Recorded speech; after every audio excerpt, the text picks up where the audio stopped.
والشمس وضحاها،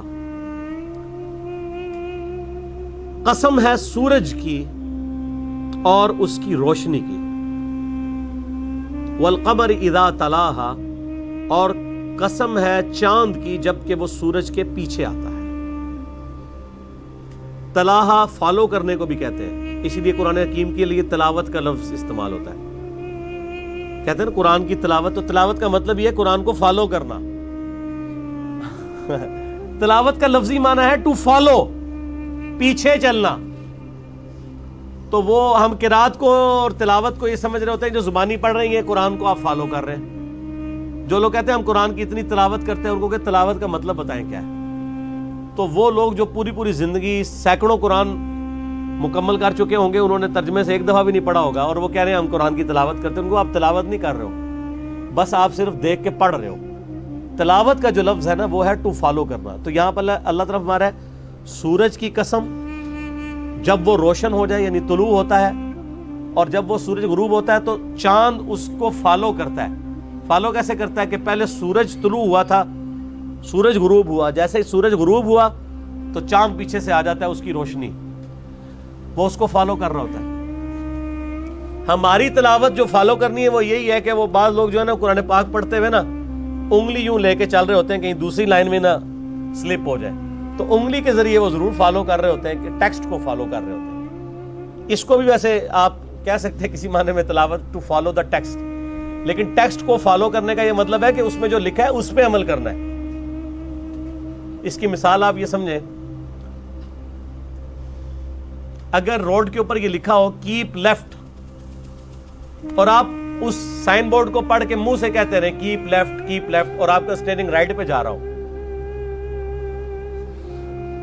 تو آپ لا کہتے رہے کہ میں نے پڑھا ہے، وہ کہ جناب یہ پڑھنے کے لیے نہیں تھا، اس پہ عمل کرنے کے لیے تھا۔ پڑھنے کا تو آپ کو فائدہ تب تھا کہ جب آپ اس پہ عمل بھی کرتے، کہ چلیں اگر آپ کیپ لیفٹ کہہ رہے تھے تو اپنے آپ کو حاضر رکھتے ہوئے لیفٹ پہ رکھتے بھی۔ آپ جا رہے ہیں دوسری سائڈ کے اوپر اور پڑھ رہے ہیں کیپ لیفٹ۔ قرآن کے ساتھ بھی یہ ہو رہا ہے، قرآن کی تلاوت کر رہے ہوتے ہیں، قرآن حکیم میں آیت آتی ہے لعنت اللہ علی الکاذبین، خود اپنے اوپر لعنت بھیج رہے ہوتے ہیں کیونکہ خود جھوٹ بول رہے ہوتے ہیں۔ قرآن جب یہ کہہ رہا ہے جھوٹوں پہ اللہ کی لعنت، اور جو تلاوت کرنے والا خود جھوٹا ہے، تو وہ کس پہ لعنت بھیج رہا ہے؟ اپنے آپ کے اوپر۔ تو اگر اس کو یہ پتا ہوگا کہ اس کا مطلب کیا ہے اور میں نے اس کو فالو کرنا ہے تو میں نے اس سے بچنا ہے۔ اس طرح سورہ حجرات میں اگر کوئی شخص پڑھ رہا ہے کہ جو شخص اپنے بھائی کی غیبت کرتا ہے تو وہ گویا کہ مردہ بھائی کا گوشت کھا رہا ہے، تو یہ اس کو جب ترجمہ پتا ہوگا تو تبھی وہ اس کام سے بچے گا نا۔ سورہ نساء پڑھتے ہوئے اگر کسی کے سامنے یہ آیت آئے گی کہ جو لوگ یتیموں کا مال ناحق کھاتے ہیں وہ دوزخ کی آگ اپنے پیٹ میں بھر رہے ہیں۔ اب یہ تلاوت کرنے والے کئی لوگ ہیں جنہوں نے اپنے یتیم بھانجوں کا، بھتیجوں کا مال دبایا ہوا ہوتا ہے، داڑھی بھی ہوتی ہے، حاجی بھی ہوتے ہیں، نمازی بھی ہوتے ہیں، قرآن کی تلاوتیں بھی کر رہے ہوتے ہیں، حرام خوریاں اسی طریقے سے چل رہی ہوتی ہیں، کیونکہ قرآن کو وہ فالو نہیں کر رہے ہوتے، بس صرف قرآن کے ٹیکسٹ کو دیکھ کے پڑھ رہے ہوتے ہیں، تلاوت نہیں کر رہے۔ آندہ کو کہنا تلاوت کی ہے، اس کو بتاؤ تلاوت کا معنی کیا ہے۔ تلاوت کہتے ہیں پیچھے چلنے کو، اور یہ قرآن میں ہے والقمر اذا تلاہا، اور چاند جب کہ وہ سورج کے پیچھے آتا ہے، یعنی سورج غروب ہوتا ہے اس کے بعد اگلا نمبر چاند کا لگ جاتا ہے۔ والنہار اذا جلاہا، اور قسم ہے دن کی جب وہ آفتاب کو روشن کر دیتی ہے۔ ویسے تو سورج کی وجہ سے روشن ہوتا ہے دن، لیکن چونکہ آپ کو بتایا قرآن پاک لٹریچر کی بک ہے، تو لٹریچر میں اس طرح کی باتیں کی جاتی ہیں۔ ایون میں نے آپ کو کئی بار بتایا کہ سورج تو غروب ہوتا ہی نہیں ہے، لیکن آپ سن سیٹ یا سن رائز لکھیں تو آپ کو گوگل میں بھی سن سیٹ اور سن رائز کا ٹائمنگ ملے گی ود رسپیکٹ ٹو زمین۔ تو ریلیٹیولی گفتگو کی جاتی ہے لٹریچر کی زبان۔ واللیل اذا یغشاہا، اور اس کی وجہ یہی تھی کہ اگلی آیت میں اللہ تعالیٰ نے جو مثال بیان کی ہے نا اس کے ساتھ اس کو میچ کرنے کے لیے، اور رات کی جب وہ اسے چھپا لیتی ہے، یعنی رات جو ہے وہ آ کے سورج کو چھپا لیتی ہے، یعنی رات کا آنا سورج کا غروب ہونا ہے، اور دن کا نکلنا سورج کا نکلنا جو ہے وہ دن کا آنا ہے۔ والسماء وما بناہا، اور آسمان کی اور اس آسمان کو بنانے والے کی قسم۔ والارض وما طحاها، اور زمین کی قسم اور اس کو بچھونا بنانے والے کی قسم، یعنی اس کو رہنے کے قابل بنایا، ورنہ ہر سیکنڈ میں 2 زلزلے آتے ہیں زمین پہ۔ اللہ تعالیٰ نے ان کا ایمپلیٹیوڈ لمیٹڈ رکھا ہے، ادروائز یہاں زمین پہ آپ سٹیبل نہیں رہ سکتے۔ وَنَفْسٍ وَمَا سَوَّاهَا، اور قسم ہے انسانی نفس کی اور اس کو درست کرنے والے کی، یعنی اللہ کی۔ فَأَلْهَمَهَا فُجُورَهَا وَتَقْوَاهَا، پھر اللہ نے اس کے یعنی نفس میں برائی اور نافرمانی دونوں کی تمیز ڈال دی ہے، وہ اس کو اس کی انسٹنکٹ میں الہام کر دیا، اسے پتہ ہے یہ اچھا ہے یہ برا ہے۔ یہ 8 آیات کے اندر اللہ تعالیٰ نے مختلف قسموں کو جوڑوں کی شکل میں یاد فرمایا، اس سے میسج یہ دیا ہے کہ جس طرح یہ سارے جوڑے ہیں نا، سورج کے ساتھ چاند کا جوڑا ہے، سورج دن کے وقت، چاند رات کے وقت، دن اور رات کا جوڑا ہے، آسمان اور زمین کا جوڑا ہے، اور انسانی نفس کے اندر اچھائی کا مادہ اور برائی کا مادہ، یہ بھی جوڑے کی فارم میں۔ تو الٹیمیٹلی یہ جو دنیا کی زندگی تم گزار رہے ہو، اس کا بھی کوئی جوڑا ہے، اور دنیا کا جوڑا کیا ہے؟ آخرت۔ ربنا آتنا فی الدنیا حسنہ وفی الآخرۃ حسنۃ وقنا عذاب النار، آمین۔ ان 8 آیات کے بعد وہ یونیورسل ٹروتھ آ رہا ہے، قد افلح من زکاہا، بے شک کامیاب وہ ہوا جس نے اپنے نفس کو پاک کر لیا، تزکیہ کر لیا۔ وقد خاب من دساہا، اور نامراد ہو گیا جس نے اپنے نفس کو مٹی میں ملا دیا، اس کو دبا دیا۔ یہاں فزیکلی دبانا مراد نہیں ہے، بلکہ انسان کو جو اللہ نے عقل اور شعور دی تھی، جس کی وجہ سے وہ حق اور باطل میں تمیز کر سکتا تھا، اس کے باوجود اس نے اپنے اوپر خود ہی پردہ ڈال لیا، یعنی کبوتر کی طرح آنکھیں بند کر لیں اور سمجھا کہ بلی غائب ہے۔ کتنے زبردست الفاظ ہیں، یہ اتنی قیامت ہے۔ وقد خاب من دساہا، وہ برباد ہو گیا جس نے اپنے آپ کو خود خاک میں ملا لیا، اپنے اندر جو حقائق اس پر آشکار ہوئے تھے ان کو چھپا لیا۔ مجھے بتائیں، دنیا میں کوئی انسان ہے جو یہ کہے کہ مجھے یہ بات پتہ ہی نہیں چلی کہ جھوٹ بولنا جو ہے یہ برا ہے اور سچ بولنا اچھا ہے؟ انسان کی انسٹنکٹ میں ماں باپ کے ساتھ اس نے سلوک کرنا اچھا ہے اور ان کے ساتھ ظلم و زیادتی کرنا یہ برا ہے۔ اس کے لیے ایون انبیاء کی تعلیمات نہ بھی ہوں تب بھی ہمیں پتہ ہے۔ میں اکثر کہتا ہوں کہ ہالی ووڈ کی فلم کے اینڈ پہ بھی سچ کی جیت دکھائی جاتی ہے، ہیرو کو کیا پریزنٹ کیا جاتا ہے؟ چند ایک فلمیں ہو سکتی ہیں جس میں آپ کہہ دیں کہ ذرا ایک ایکسیپشن ہے، اوورال ایک اپ رائٹ بندہ دکھایا جاتا ہے، ٹروتھ لور دکھایا جاتا ہے، اور ظلم کے خلاف کھڑے ہونے والے کو ہیرو دکھایا جاتا ہے۔ کیوں؟ یہ ہماری انسٹنکٹ میں اللہ نے ڈال دی ہے، اور یہ اتنی خطرناک چیز ہے کہ اس کی وجہ سے اگر کسی شخص تک انبیاء کی دعوت نہ بھی پہنچی ہو تب بھی وہ اللہ کے حضور اکاؤنٹیبل ہو جائے گا کہ چلو نبیوں کی دعوت نہیں پہنچی تھی، کیا تمہیں یہ چیزیں سمجھ نہیں تھی؟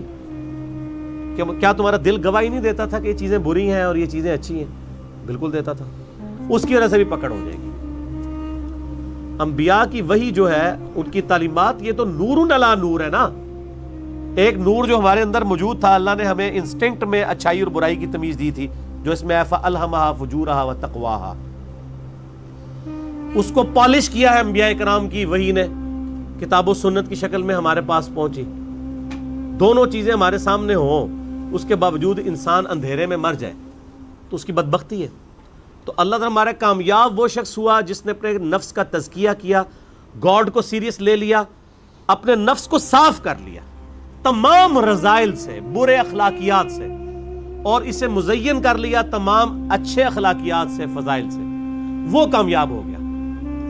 اور برباد ہو گیا وہ شخص، نامراد ہو گیا وہ شخص جس نے اپنے نفس کو خاک میں ملا دیا، یعنی یہ نفس کے اندر جو سچائی تھی اس کو دبا کے رکھا۔ کئی لوگ ہیں دبا کے رکھتے ہیں، وہ اپنے ضمیر کے مجرم ہوتے ہیں، اور اس کی آپ نے نمائندہ مثالیں دیکھنی ہے تو ہمارے پولیٹیکل لیڈرز کو دیکھ لیں، ان کے ماننے والوں کو، کہ وہ ٹی وی ٹاک شوز میں آ کے کس طرح جھوٹی باتوں کا دفاع کر رہے ہوتے ہیں۔